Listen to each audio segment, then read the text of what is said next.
it was kind of a script that was a bit funny, like a bit dark, and it had this idea of an obsessive food thing, you know, like really liking pizza, but really being pissed off with this young guy who was getting a bit uppity. So I just took those notions and worked with it. And thanks to Jensen, who worked so generously with me, we kind of built this rapport where it became a bit like a stern uncle with his naughty nephew, sort of thing, you know? So that's the way I do it. I mean, I love that, because you know I love how you play death. I mean, I love how you do everything, right? I'm not alone. I had the advantage of getting to watch your performance and build a character around that understanding. And because I am a fan of the show, for those who know, I've watched the show several times. I know that. I'm a fangirl just like you guys, and I always embodied her as a tree, because I always wanted her to be very, very grounded, very rooted, but also had this infinite potential of reaching up while also reaching down, so it felt very cosmic, and it just rooted me in a way that let me feel grounded every time I was in a scene with one of the boys, and they come with their own energy, as you know. So Lisa Berry, in my trailer, is like,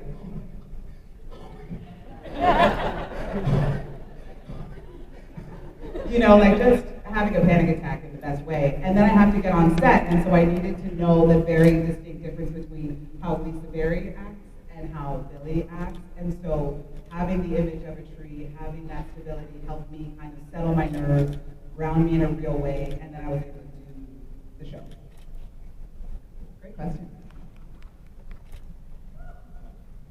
Hi. Hi, I'm Blake, and I was wondering what your guys' favorite episodes to be in. What's your favorite episode? Well, I think it's going to be the first one I was in, which was so, it was a big deal for me to come in. So the first thing I did was that intro, which was pretty good. And I had no idea at the time, and I was, but you know, like, that is a fantastic montage, but of course when you're doing it, you've got no idea that it's got an amazing soundtrack, right? And montages are weird to shoot because, you know, it's like, okay, get out of the car, get out again. We need to see your finger. We need to see your stick. You know? So it's a little bit like that, so it's stop, start, stop, start. But I knew that it was really cool, the way that it was being shot. And I could tell that it was a really nice setup, but it was a delight when I actually saw it played back to me because it had all the technical magic. So that was cool, and that, yeah, that was my favorite episode because then I got to play in the pizza parlor afterwards. So for me, I think that was the groundbreaker and my favorite. Likewise, I have to go with my first episode too. I love that I got to come on singing that song. It was so iconic on the show. And so for me, it was like, I know. Yes, I was like, I know what this means. So it was really fun. You kind of feel you're part of a culture too, don't you? When you're sort of referring to things within the show, and you're passing them on, or you're receiving them, and then you're taking them in your own direction. You go, this is great, and then you, Lisa, can take that stuff, but you can invest you in it too. So, yeah, it was really nice to have it be reimagined, so that it wasn't the exact same entrance. Like now that we know and we look back and we can say, oh my goodness, he became dead. I mean, and you know, we'll get to it, but in my mind, I always played her as dead from the very beginning. I didn't know I was going to be dead. But when I said the old death, I just assumed I was the new. That's how, as an actor, you gotta fill it with something, you gotta let it have meaning for you, and so I would always come into the show with an idea of, I got another download. And when you become death, after you've been a reaper, I did way too much backstory, didn't I? Way too much backstory. I probably wrote like a fan fiction book on my character. Lisa was telling me all about it last night. She was explaining the whole trajectory of Reaper's death the and lore stuff. of it all. Yeah. And so when I came on, the first wave of the information was just of all the cosmic, broad strokes. What's right, what's wrong, what's good, what's bad. And then I started getting more and more downloads. So if you ever go back and watch the show, which I know you will, you will see, you'll kind of get a sense now that you know that that's what I was doing, you'll get a sense of she's gotten another download. She knows more now. And it's propelling her forward even more, because when you come back and you don't know how you're going to build a character that you don't know is going to come back, you have to really bring everything you got to that moment, because you don't know if that's all you got. Just like life, right? And so Billy was this character that just kept evolving, and every time I would get to come back, I was like, what's the latest download? It was cool.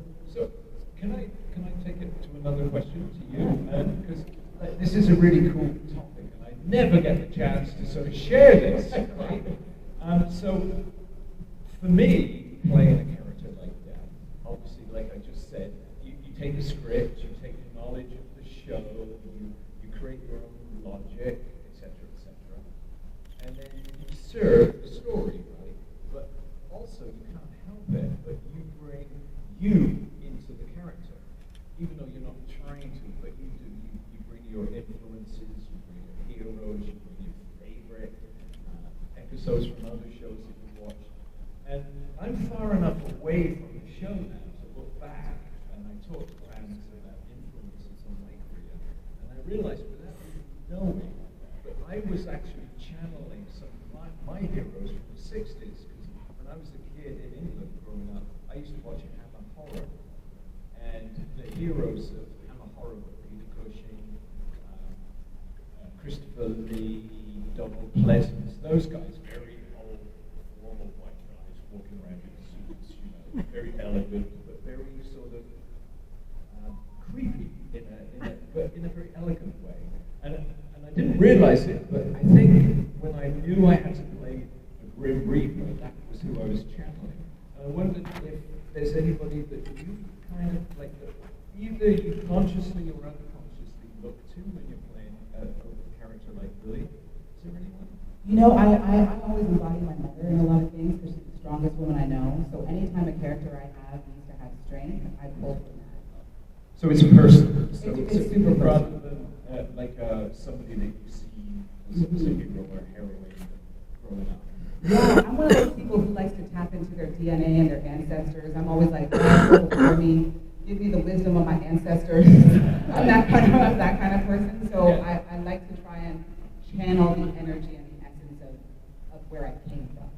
And do you do it consciously, or does it just come to you and you go, that's my mom? You know what? I do it consciously. Like when I'm writing, I have a process. I sit down, I do a meditation, and I ask for my spirit guides of the highest truth and compassion to come through and let what needs to come onto the page come onto the page. And sometimes it's a line, and Right. sometimes it's like a flood of everything that's on my heart. And oftentimes, my grandmother will show up. And I didn't know my grandmother in life, but in death, she came to me really quickly in a way that even kind of, like my mother was just like, I even believe you because you are saying things that make way too much sense. And so my grandmother oftentimes helps me write, which makes me think, did you have a desire to be a writer, but that just wasn't an option for you? You know what I mean? So I have that energy in me. And I remember sitting with my mom in her living room now, and I told her, I was like, Grandma's not at the cemetery. And she was like, what? And I was like, Grandma keeps telling me that it's like, you could go there for you, but I'm not there. I'm in our home. If you ever want me, this is where you'll find me. And my mom was like, I could never feel her there. I could never feel her there. And I was like, yeah, because she's not there. And it was this weird, eerie moment where me and my mom bonded, and then me and my grandmother and my mom, and like the line of all of that just became tight in a really beautiful way. Well, thanks for sharing. I bring a lot of spirituality to my work. All right, so I guess we better go on to someone else asking a question. Which side is it? that side. Hi, my name is Bonnie Claire. Hi, Bonnie It's a Claire. pleasure to meet you both. My question is for Julian. How did you feel when you got the script and you saw that Dean was going to kill you? Because it broke my heart. It broke mine too! Mine too. No, I think, you know, as an actor that's been killed hundreds of times in movies and TV shows and things, I always expected to be coming up one sooner or later. I must admit I was a bit surprised when the character of Death gets killed. That was a surprise, but then that's the whole thing about the writing of Supernatural. It's very smart. It's one step ahead of everybody else, and I think that's what keeps the fan base, or kept the fan base on its toes, is that expect the unexpected, and you're going to have the rope from underneath you, and that's really good. That keeps things really special, I think, and I think that's why the show has survived and been interesting, not just a sort of a stale version of itself. The funniest thing that happened to me once was so you know, I get killed, fair enough. I had the best exit line. I think I just killed Death, which I think is a great line. But there was one show I did called Heartland. You ever go on Heartland? We did it together. Yes, we did. Holy shit! My hair was different. That's right. I was younger. No, that's right. Well, you know Mr. Hanley, of course, I'm sorry. But Mr. Hanley, who I played on there, died. And I didn't know. And then I turned on the TV, like one season later, and I was with my daughter and said, let's see what's happening on Heartland, what's going on at the ranch. And it cut to Amber saying, it's so sad, what happened to Mr. Hanley? Cut to an ambulance going down the driveway with me dead inside it, or Mr. Hanley dead inside it. So that was a bit of a shock. But anyway, all right. Hard way to find out that they've moved on without you. But life and death go on. Yeah. All right, thank you. Thanks for the question. Hi. Hi, my name's Christina, and I was just wondering what the coolest part of being part of the show was. Being part of the show. You guys. Yeah. I really don't say it enough. You guys are really amazing. The most supportive group of people I have ever come across in my entire life. They're just like, you got a new show? You're like, what channel's it on, girl? We'll watch. You know what I mean? You're like, we playing. What city? I'll get my tickets. My mother doesn't even give that kind of support. You know what I mean? Truly, like, it's one thing to be on a show, and then it's another thing to be a part of the community with that show. Different. It hits different. I totally agree. It's especially cool to have gatherings of supernatural family, right? And that's what makes these events really special. But I feel that I'm part of this universal family. Wherever I go, I'm likely to get somebody going, hey, Death, how's it going? And you know, people coming up. People are everywhere, but people are generous with their feeling of belonging to this community, and they want to share, but they want to share in a way that's kind of going, hey, we're part of it, right? And nice to see you, and it's just supportive and fantastic. So, Great question. thank you. Hi. Hi, April. And my question is for Lisa. Do you feel like you were cheated that you got killed by the MP instead of somebody on the show itself? Well, getting killed by the MP is getting killed by somebody on the show. But it's a rough way to go, man. I think it was a good way to go. I love that they got to die in that way too. And I have no ill feelings about it. I actually am just like, yes, I will be back. But I think that's just Billy's mentality, you know what I mean? She's just like, they put Nelson Mandela in jail, man. Like, no, there's always a comeback. Do you know what I mean? So I think Billy's an optimistic character. Awesome. Great question. Hi, my name is Mandy, and my question is, which one of you played Death better? Julian. Julian. What I like about it is that we are so different that there is no comparison. Right? You guys are both good. I'm serious. A lot of people have asked me that, but it's so cool. The idea that this death was replaced by the notion of death as embodied by Lisa embodying Billy. It means that death is a part of our life cycle. And it's just, isn't it cool that it's not just about, oh man, that guy's great, or he's really cool, or she's not quite so cool, or she's even cooler. It's about like, oh my God, so death is that guy. Death is this woman. Death is going to move on, and it's always there. And yeah, I just think it's so cool. So do I. I mean, I will say Julian, because I do love the way he played that character and so many other characters that he played. But that's, Lisa, that's about first and second. Like, whenever, like, older siblings, you know, the older sibling always sort of has a little bit of ownership, not because they're better, but because they've been there first. And it's the same with us, right? Like, you were looking to me because I happened to be the one that was around. It's beautiful shoes to walk into. You left a wonderful legacy and a great strength. And it was an honor. And it was an honor to walk into that role. And I know it's not about better or who played it in a way that resonates with you more, but I do love the idea of it being different. And so I'm not saying it from a comparison perspective, but I am saying it from a place of I absolutely honor and love everything that you did with the character. And I really wanted to bring a lot of that into who you know, death is. And I think all of the death, and again, we get back into like my backstory, but I think a little bit of every death is connected to the new death, is what it feels like anyways. And so we're always trying to kind of finish where they left off.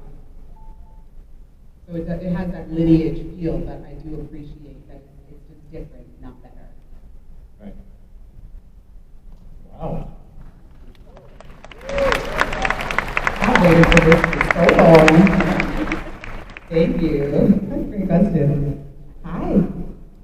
Hi, my name is Wendy, Hi, Wendy. and I'm going to tell you a brief story. In 1980, I was with a friend of mine when he passed away, and I met the Angel of Death. And I wanted to tell you, Julian, that your portrayal of that character, with the kindness and the humility that you put into that character, was just like the person that I met in that event. Well, okay, I'm very touched. And thank you. I think Lisa would share this in that when you're playing somebody that represents something more than just a human earthbound character, you try to embody everything, including kindness and grace and hope.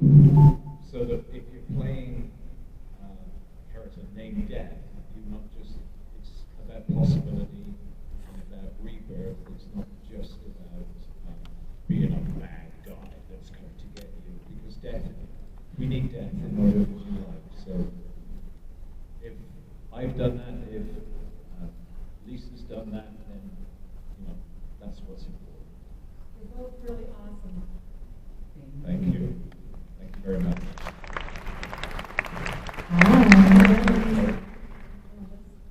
Julian was how to make death a junk foodie, but my question's for Lisa. In the episode where Billy Sam and Dee add more souls to the Waverly Hills crystal, there was a noted dance between Billy and Crowley. You think there's a little something I thought there was, and then it never happened. It was like a good first date that just went nowhere. I always wanted to explore that. I was like, where are we going with this? I'm in. I'm a yes and to this. But then they never brought it back. They never brought it back. But I thought it would have been a fun road to go down for sure. I'm glad you noticed it. I noticed it too. I did.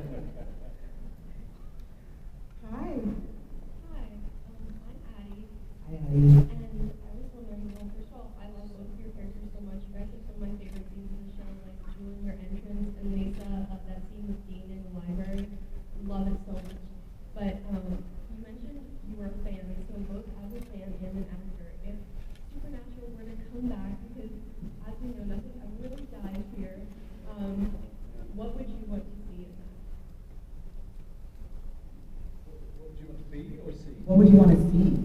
See. What would you want to see? I would love your characters, but I don't know how well that would work with the plot. But I would love some like good old early season, just most of the week on. Ooh, those are fun. Those are fun. I think I'd want to see characters interact with characters that they've never interacted with before. I think that would be fun. You know, I think it'd be great to have, like, even if we got to be together, because you're just like, now you're in the MD too, and you're like, is this where the deaths go? I don't know. There's like a party of us. I don't know. I'm just trying to stay alive in this reality of the show going again. So I find a way. We'll make it happen in the writing. Yeah, and I love just the simple thing of a road and a car and the planes, you know, just driving and being in a road movie or an exploration together is kind of exciting. So there are so many elements that you could go in each direction. Yeah. I don't know. Very exciting. We're going to be talking about that one for a while. Yeah, good question. Hi, I'm Lizzie. I'm from Canada. Just wanted to say, or ask, sorry, Lisa, when you're already a fangirl of a show and you get your script, or you find out from your agent or whoever that you've got the show, and you read that script and you see that, I'm assuming, that you get to sing the death song on your opening and then become death, what does that do to you inside? Nerves, nothing but nerves. As a fan of the show, I'm very aware of the song and its connection and its lineage. So I was like, are you sure you'd like me to sing that song? Really? Okay. So I started working with a singing coach right away. And Phil Screechy, one of the producers, he called me up and he said, first off, do you know the whole process of how I got the part? Some do. Do you want to hear? For those who don't know how I got the part? So I got the part after auditioning for the show for 10 years. Okay, talk about commitment. And every year I'd be like, oh my God, maybe. I was like, fuck, I don't know how long the show's going to be on the phone. I'm really trying to manifest something here.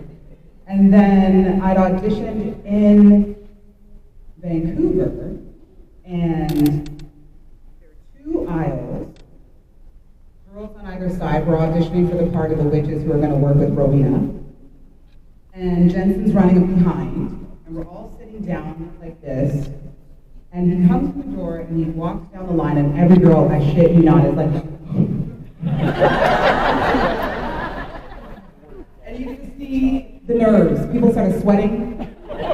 And I was one of them, and I was like, no, girl, you need to get ready, because you start working with your favorite people. You're going to start working with your favorite people, so I need you to be calm. And I took a second to walk away from everybody, and I just grounded myself, and I went into the room, and I did the audition. And then you have Jensen who's like, could you try it a little bit more stern? Like, don't fuck with me. I was like, oh, sure. Because like in that scene with Rowena, the witches don't have the power. Rowena does, so he asked me to play it a different way. And I was like, sure, yes. Do it a different way. I walk out, I call my girlfriend. I just worked with Jensen. That is the new story, and I'm sticking with it. I was like, he gave me direction, I feel really good about this, whether I get the show or I don't get the show. All I know is I work with Jensen, I can die now. And I don't get the part. I was like, God damn.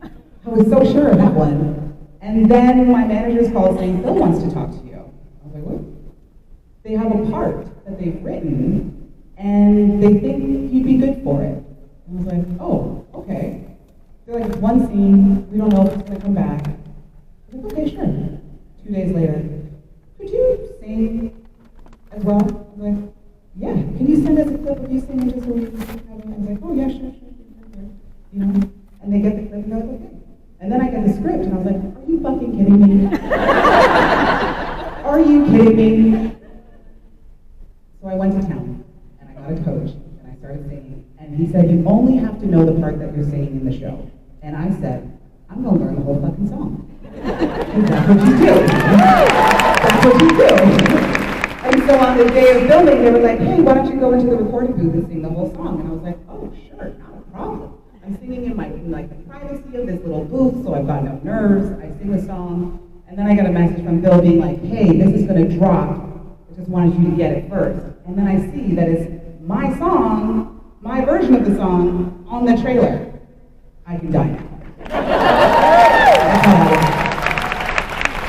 So, I got the job in very different circumstances. You knew almost too much. Like you knew a lot about the show, you knew a lot about the audition process.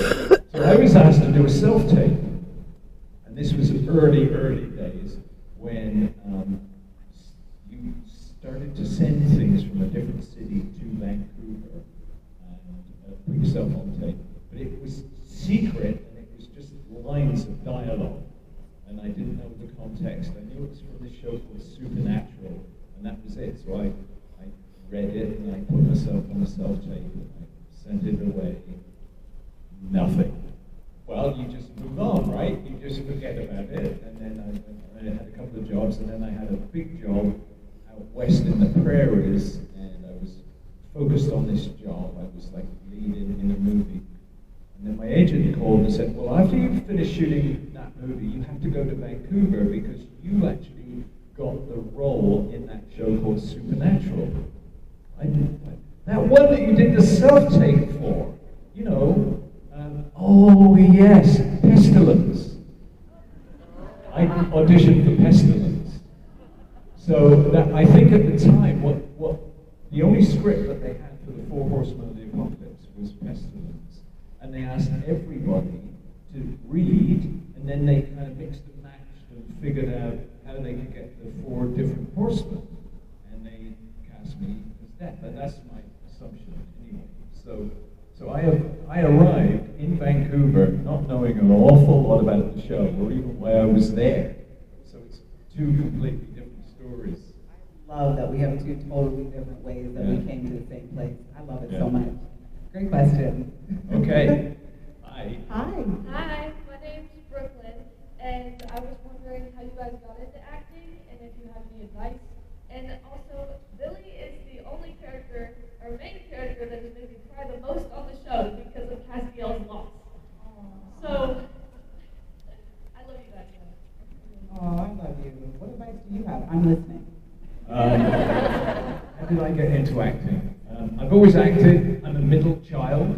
I think middle children are always the biggest performers because they're different for each sibling, and they're not really the youngest, they're not the eldest. So that makes a difference. I also was blessed that I had an older brother who had this peculiar talent. He used to build things, and he used to build spook houses in our backyard. He used to go down and copy the writing on fairground trucks and all kinds of stuff. So he would get me to be the ringmaster in the circus that we created in our backyard and stuff like that, or be the ghost in his spook house. And he joined the youth club when he was a kid and built the scenery. He became a set designer. I went to the same youth club. I didn't want to do what he did. I was better socially, so I became an actor.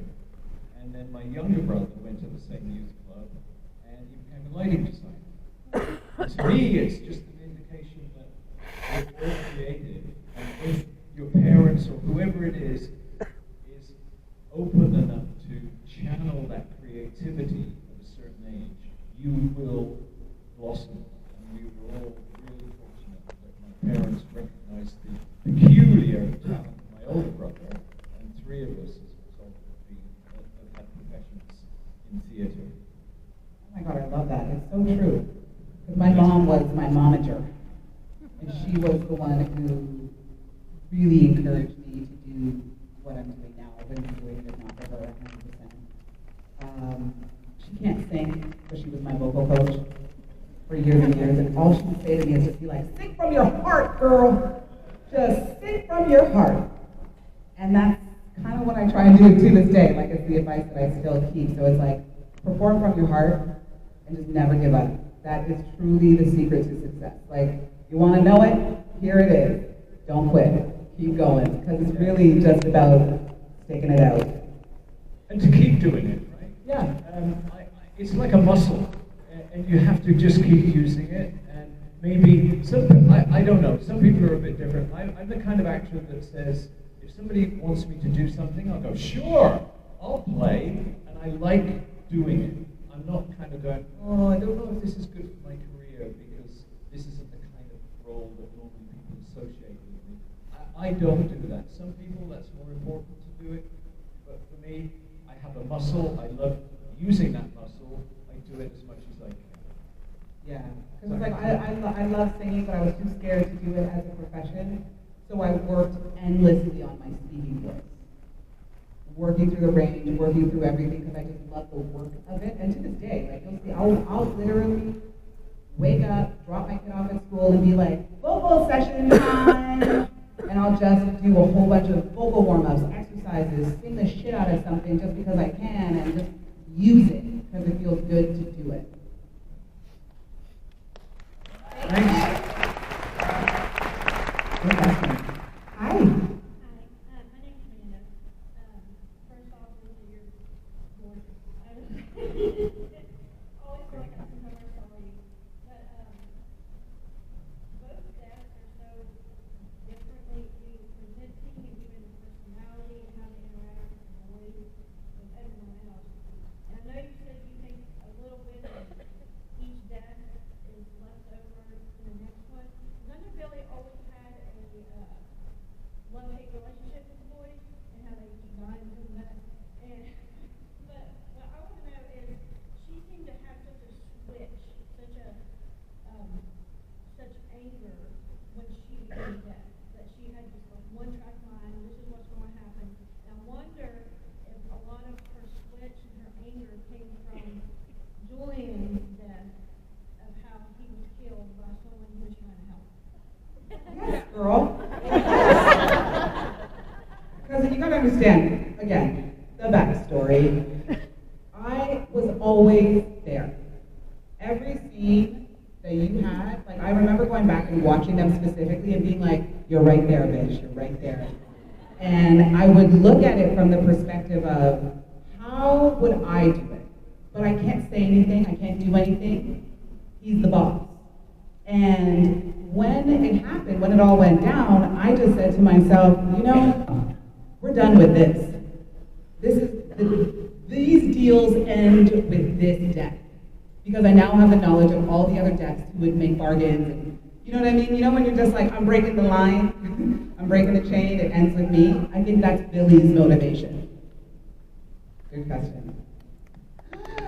This looks like it's our time. We're talking about a question, because she's just standing there. She's just like, just a one. I feel like we do have time for one more, as long as it's the best question. No pressure. It is the best question. My name's Emily, and I was wondering if you could sing the death song for us.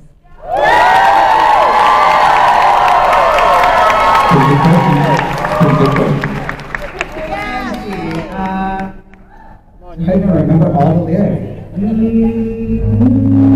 You sing all. Someone give him a cane. Oh,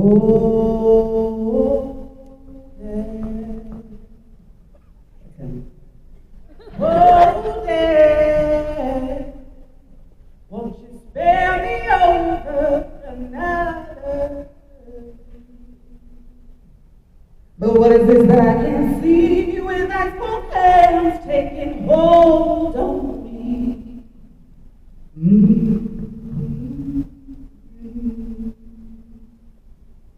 That's it.